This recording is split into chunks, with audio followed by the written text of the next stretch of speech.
Welcome to this lecture about basic fetal ultrasound examination. Basic fetal ultrasound should provide adequate information for the gestational age, fetal growth, anatomy evaluation of the fetus, and the type of twins. The main scientific societies have provided guidelines for the basic fetal ultrasound from the first to the third trimester. The basic second trimester fetal ultrasound should be proposed to all pregnancies. And usually we perform it between 18 and 22 weeks of gestation. In fact, it allows precise dating of pregnancy and good visualization of the fetus, which still allows time for management. It must be performed by well-trained professionals with up-to-date ultrasound machine. How do we do that? There are 6 steps. First, verify the viability of the fetus. Second, identify the fetal number. Then, do fetal biometry. Then, do a basic anatomy survey. Then, look at the fetal environment. And finally, don't forget to transmit information. Fetal viability is the first thing to look for. The normal fetal heart rate is between 120 to 160 beats per minute, depending on the fetal activity. Abnormal heart rate and rhythm should be reported. Fetal bradycardia is considered when fetal heart rate is less than 110 beats per minute. And fetal tachycardia is considered when fetal heart rate is more than 160 beats per minute. During the examination, you must see normal fetal motion of the body and extremities.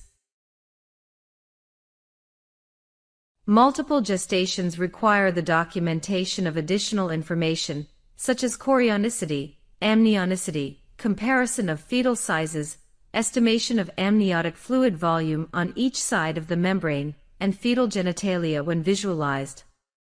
The first trimester is the best timing to define chorionicity and amnionicity of twins. If it has not done before, you have to determine chorionicity and amnionicity in the second trimester. How to determine that? You count the number of placentas. You look for the intertwin membrane. If it is thick with twin peak sign, this is dichorionic. If it is thin with lambda sign, this is monochorionic diamniotic pregnancy. You can use the gender of the fetus to determine chorionicity. In monoamniotic twins, you may see entangled cords. The third step is fetal biometry.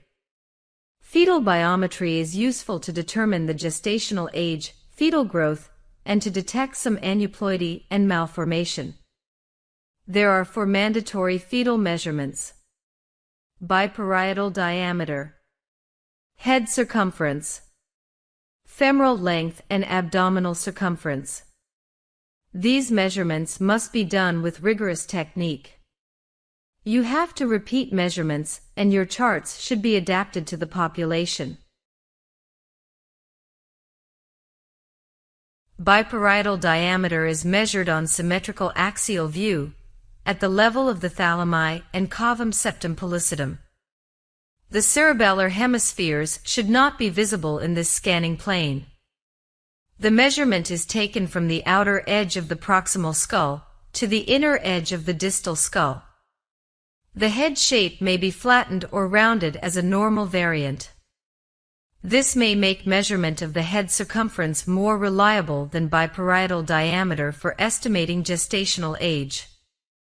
Head circumference is measured at the same level as the biparietal diameter, around the outer perimeter of the calvarium. Head circumference is not affected by head shape.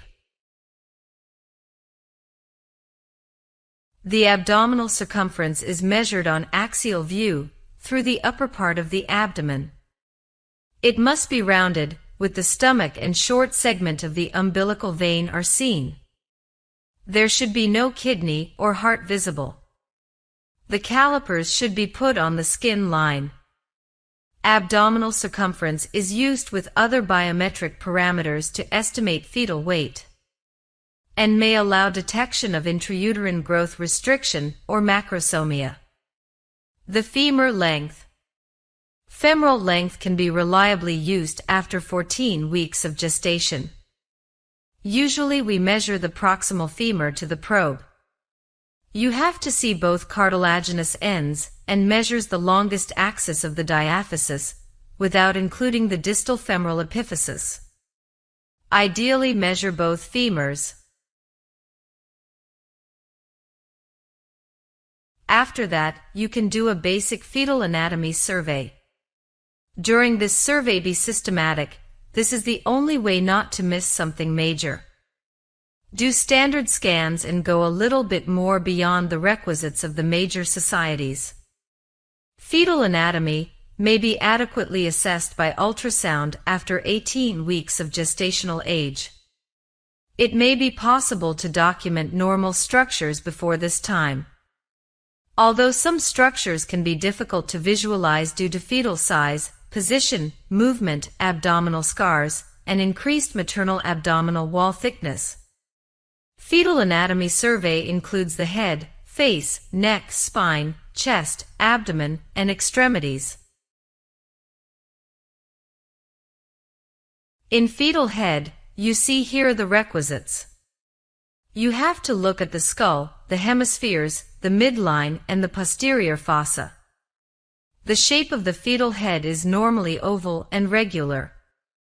And you must not have defects such as encephalocele. There should be no flattening such as in this lemon sign of Carey 2 malformation, or such deformations like in this case of craniosynostosis. And normally, the normal skull darkens the way you see the brain. If you see the brain details so good, this is not normal, and in fact there is osteopenia in this case of osteogenesis imperfecta. Look at the two cerebral hemispheres and the midline. You must see the falx cerebri and the cavum septum pellucidum. This is important because the presence of cavum septum pellucidum is indirect sign of the normal presence of corpus callosum. The corpus callosum can be depicted directly very well on sagittal view of the brain. Don't misinterpret the fornix as cavum septum pellucidum. The fornix shows internal line. You look at the ventricles and you have to measure the atrium of the lateral ventricle. The atrium is measured on symmetrical axial scan. You measure it perpendicular to the axis of the ventricle, almost at the level of the glomus of choroid plexus. And you measure from the inside wall to the inside wall. The normal atrial diameter is less than 10 millimeters. Don't forget there are two ventricles. You should measure both ventricles, because sometimes the dilatation may be present in one ventricle and the other one is normal. Choroid plexus is usually homogeneous and echogenic. Normally there are no true cysts.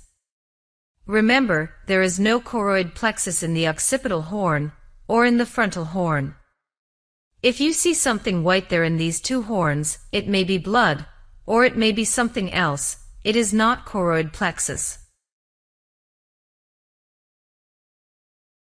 In the posterior fossa, the cerebellum is composed of two hemispheres and one vermis, and normally cisterna magna showing septations.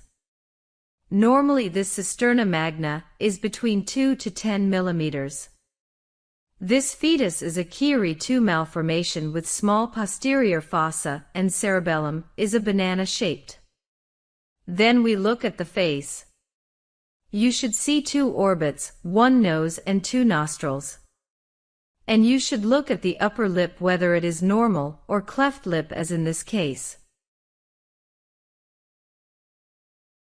You then go down to the neck. The guidelines is to see only if there is a mass or no. After that, we follow the spine from the head to the sacrum, at least in two different planes. You look at the skin and vertebral ossification centers. You look for a defect or mass. You look for regular appearance of the bones for any deformation. And you look for intact skin. Here is the images on the bottom of the screen showing vertebral malformation. Then, go down to the chest.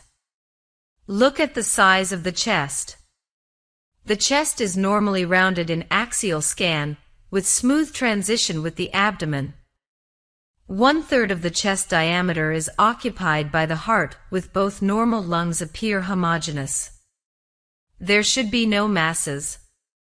And we can see the diaphragmatic interface between the abdomen and chest. Look at the heart. Verify the situs and size of the heart, its location and heart rhythm. Check that there is no pericardial effusion. Get a 4-chamber view of the heart. And try to get view of the outflow tract of each ventricle. Then, go more down to the abdomen. The guidelines is to look at the stomach, its presence, location and size. Look at the insertion of the cord and number of vessels in the cord. Normally, there should be 2 umbilical arteries and 1 umbilical vein. We look at the genitalia if medically indicated. The image on the left side of the screen shows a normal stomach, while the image on the right side of the screen shows enlarged stomach in a fetus with jejunal atresia.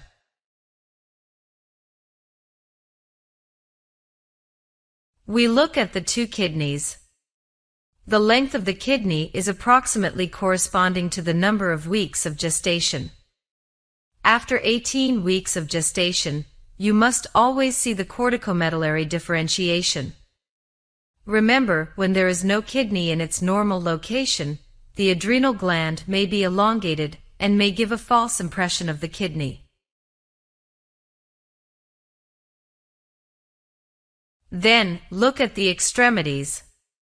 The guidelines is to look at the 4 limbs, to the level of hands and feet. Look at upper and lower limbs on both sides. Look systematically from the shoulders to the hands, and from the hips to the feet. Check that there is 1 bone, 2 bones and 5 digits for the upper and lower limbs.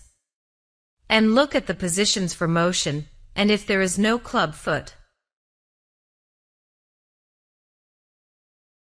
After that, look at the fetal environment. Fetal environment include the amniotic fluid, placenta and maternal anatomy.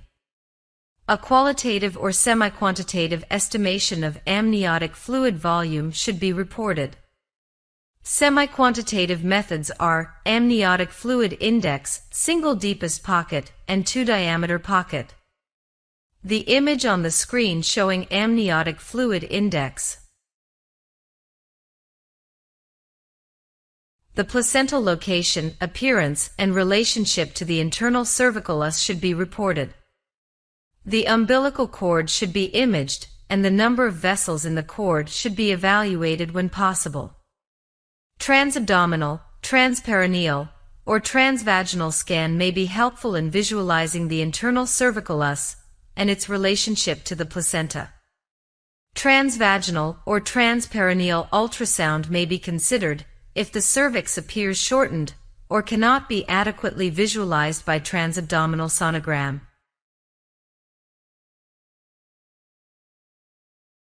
Look at the maternal anatomy. Evaluation of the uterus, adnexal structures, and cervix should be performed. This will allow recognition of incidental findings of potential clinical significance. The presence, location, and size of adnexal masses should be reported.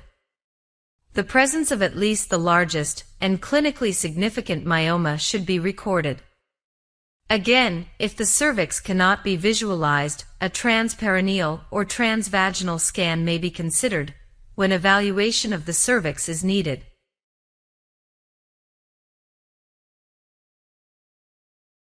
And finally, don't forget to transmit your information. A good report must be clear, precise, and easy to read. Images should be labeled with the patient identification, facility identification, examination date, and image orientation. Don't hesitate to call the referring doctor if there is something wrong, or if there is something to verify.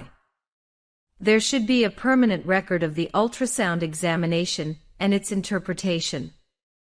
Documentation and archives are necessary, and you have to follow the local legislation. The minimum is to follow the requisites of scientific societies. Thank you very much for your attention.